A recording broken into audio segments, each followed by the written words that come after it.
Matter is to the Minister for the Environment, and the action I seek is for the Minister to provide the promised funding for Budgebim National Park's fire recovery. As we brace for another bushfire season, Victoria's southwest coast, home to some of the most treasured national parks, remains dangerously exposed. Budgebim National Park, a World Heritage listed site of immense cultural and ecological value, stands as a damning symbol of government neglect. Earlier this year, Budgebim was devastated by fire, burning over 2,200 hectares. The aftermath was horrific. Koalas were left to suffer, inaccessible terrain forcing a controversial aerial shooting of koalas, and a recovery plan that remains completely unfunded. The government dumped 250 annual reports a couple of weeks ago in an attempt to hide their gross mismanagement and wasteful record. In one of those reports, the National Park's annual report said, and I quote, "A recovery plan for the major bushfire at Budgebim World Heritage Site has been developed, although was unfunded at time of writing."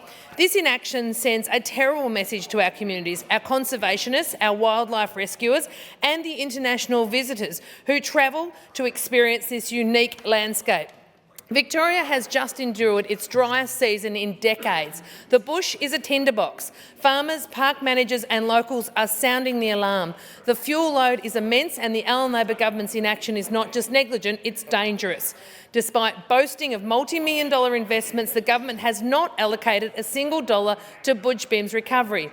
Tourism is already suffering, visitors are wary, operators are frustrated, communities are left wondering if their safety and prosperity matter to this government at all. I recently met with the timber industry, leaders who warned of the economic threat bushfire posed to Victoria's plantation sector and wood supply, critical to our housing industry and regional jobs. We can act to protect these assets, but it real leadership, not political convenience spending. Meanwhile, firefighters' infrastructure is crumbling, much of the equipment is outdated and many forest fire management vehicles are offline. The CFA is pleading for upgrades, and while AI-enabled fire detection technology exists, the government refuses to invest. We are relying on obsolete systems while frontline communities are left vulnerable. Victoria has failed to meet even a third of the planned burn targets recommended by the Black Saturday Royal Commission.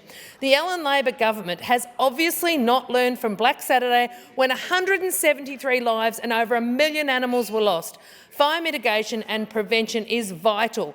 This is not a bureaucratic oversight, it's a failure of leadership, a failure that threatens lives, livelihoods and our natural heritage.